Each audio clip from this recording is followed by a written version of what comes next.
Hit it. Sure. Gavin, I know there was a lot of talk about you possibly being on the move. How'd you feel when you got the news, and what do you think of your new team? Yeah, I mean, I've kind of been in trade rumors off and on, kind of like the last, I don't even know, 6, 7 years. So kind of get used to it and getting thrown around a little bit. But yeah, I mean, I got the news. Obviously, it's initially a little bit of a shock. You kind of you got to pick up and move, and it's a whole new place. But it's the team's full of a lot of really good young players, and obviously having Tito there is amazing. He's one of the most respected managers in the game for a reason. So it's a really good young team that I'm excited to be a part of, and do whatever I can to help the team win, in whatever way that is. So I'm pumped up to be around this young group, and there's a ton of talent, man. So I'm really excited. We Hey, understand you're at your grandfather's birthday celebration. Was that in Wisconsin? And I guess how did that change the direction of your evening? Or did you just kind of get the news and just move along to the celebration stuff? Yeah, kind of. I got the news, and then I kind of just told obviously the family that was there, and then I obviously that's a big deal, a lot going on, and then but we just said whatever, we're gonna enjoy the night and celebrate his birthday, and then we'll go from there, and we just kind of kept on going, but yeah, no, I mean it happened. I got a phone call right there, right then, and obviously. My family was pumped. They're like, this is a great opportunity. It's a great young team, a lot of history in the organization. So, we're all pumped.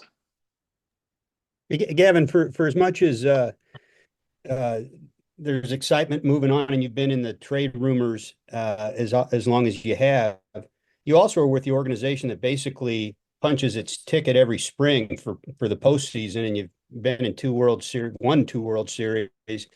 How tough is that to leave a place that just feels so automatically October every year and is kind of at the top of the game with so many things that they do? Yeah, it's a great group over there. Obviously, they're doing a lot of things right, and win for a reason. They run things right, and they do a lot of things right. And yeah, I think it's no one's rarely stays in one place and stays with one team. So it's a different look. Obviously, it's a way younger team compared to the Dodgers, but just a lot of, like I keep saying, a lot of young talent. I mean, it felt like every time we came to Cincinnati to play these guys, it's like, man, they got really good arms. They know how to game plan, and there's a lot of really good athletes that bounce around, and they do play, kind of guys that play all over, and they run on you and play hard, and it's a good brand of baseball. So. Like I keep saying, man, I really am excited to get it going and help whatever way I can. Where do you see what positions are you comfortable playing? With Matt McLean there as well, and some other middle infield type guys. Yeah, I played a ton of second base. I played a good amount of left field. Came up as a shortstop and then played there a bunch in 2021 when Seager got hurt. So like those three positions, all pretty comfortable at, and I haven't had too much reps at either really third, first, or right. So I mean, I'll play wherever these guys need me to help win, and but really those three spots I feel pretty comfortable about just from getting the reps. But I think if I have enough time and heads up that I can be ready to play wherever these guys need me to. What was the key to your improvement from the first half to the second half of last season? Yeah, I think a lot of it was mental. Trying to trust my knee again, hitting, and then using my front knee and leg when I was hitting. So obviously it helped to kind of get further away from surgery and to start trusting it again. And then I just tried to do more damage. I think I tried to get on base and control the strike zone so much that I didn't really take any chances to do damage. And I kind of just said, screw it. I'll trust my eyes, and I'm not going to, chase the ball. I'm not going to swing at balls. I'm not going to chase the zone outside of the zone, and, trust my eyes. And then I just try to start doing a little more damage, taking more shots. And I think that kind of freed me up mentally from getting further past the knee injury also. Gavin, You brought up how this is go ahead. you brought up how this is a young, talented team, but it's not a team that has experience winning in the postseason. what are tangible things that you could bring to Cincinnati, having already won 2 rings? Yeah, playoff baseball's a different animal. It's everything's under a microscope. There's a ton of pressure. Playing in LA also is a little bit of a pressure cooker too. So, I think I've kind of been through a lot of ups and downs in my career, and injuries and getting sent down, brought back up, changed positions, all that. So, I just hopefully with some of these young guys that are just coming up. Obviously, I'm not proclaiming I'm a vet or anything, but just some of these younger, 22, 21, 23-year-olds that, hopefully I can, help be a shoulder that these guys can lean on. And, cause I've kind of been through all the ups and downs you can imagine. So, just trying to be a good clubhouse guy. And then I know a lot of these guys already just from playing against them and showcase stuff in high school. So, I'm looking forward to it. How big of a deal is it, Gavin, to have winning expectations from the get-go? Obviously, the Dodgers had those from spring training, start of spring training, right on through. Do you sense in your conversations so far with the organization, same thing exists now here in Cincinnati? Yeah, I agree. Totally. That's the first thing we talked about. Is like, who cares? All we want to do is win. And, I think that's how it should be. Who cares who plays where or what it is? Let's just go out there and try to win games. And I think what talking with Tito and the front office guys, it's like, yeah, we want to win now. And I think obviously with all this young talent, the ceiling is about as high as it can be, probably as any team in the league. So I think it's going to be a fun year, and it's a really good group of guys, man, and a lot of young talent. So. I'm looking forward to getting rolling, man. Hey, speaking of ceilings and things like that, coming off the second half you just had, how are you looking at the idea of hitting during your home games at Great American Ballpark?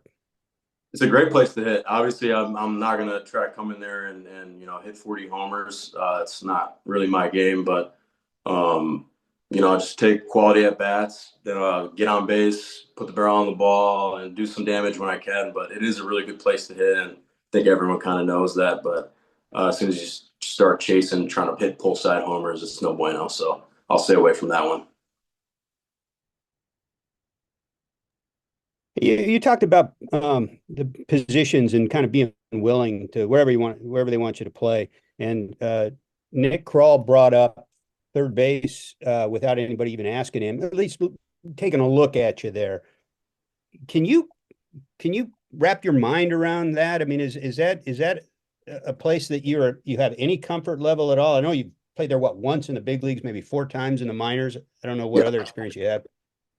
And then just the idea of whether that becomes the case or not, or second base becomes the case or not. Do you see you're moving around? Is that a comfort zone for you? And how much do you just see? Could you be in the lineup every day at 3 or 4 different positions? Yeah. I mean, I haven't played much third. Honestly, it's a little bit different angle, or off the bat, it takes a little bit to get used to. But like I said, I feel like personally, if I have enough time to kind of get prepared at a bunch of different spots, I'll be fine there. I can make those adjustments, and I'll be fine. And like you said, it's valuable, to have a guy that can play a couple different spots to get in the lineup, and free some other guys up to get at bats and move guys around. And I think I know how important that versatility piece is and how valuable it is. And I think wherever it is, I just we want to win, and however I can do that, and help Tito put the lineup together he wants. I think that's the most important piece.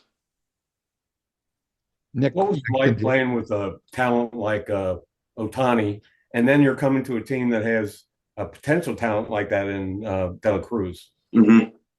Yeah, he's extremely fun to watch, man. He's about as dynamic as a player in baseball right now, and he's so young. And obviously, like we keep saying, for him personally, the ceiling's unlimited, and it's just seeing the stuff that he can do on a baseball field. And I think when we played him in LA last year, I think he stole like 5 bases in one game, and we're like, we can't stop this guy. We got to keep him off base, because if he gets on first, it's a double, triple. Like, it just puts a lot of pressure on the defense, and he can do a lot of different things, and he's really impressive.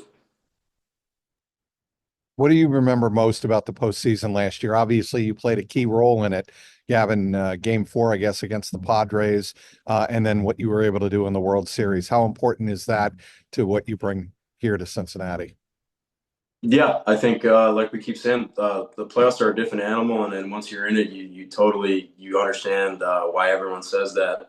Every little detail matters, and but yeah, it's like you get in the playoffs, it's a dogfight, and I think I kind of learned that this past year that the attitude's just as important as anything in the mentality of the team, and I think like we keep saying, this team, this org, they want to win, we want to win, and I think that mentality, and hopefully I can just bring, any experiences that I've had over the past 5, 6 years, and hopefully can just be an open book and help the young guys out as much as I possibly can.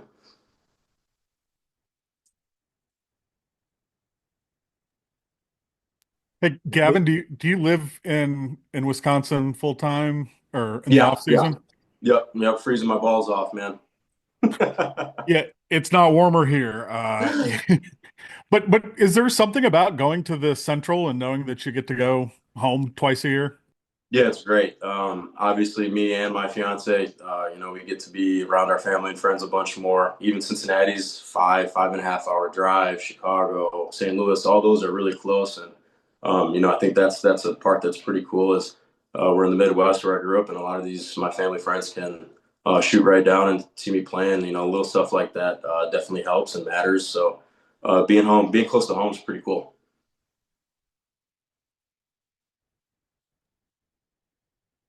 Anybody else? And you said you talked to Tito. Did he reach out pretty quickly? Yeah, right away. Within the hour that I found out, and he's awesome, man. Just our first conversation, I can tell this is a baseball guy that obviously we all know has been around there, and he's won a lot of games and has done a lot of great things in this game. So that's about as good of a manager as you can get right there.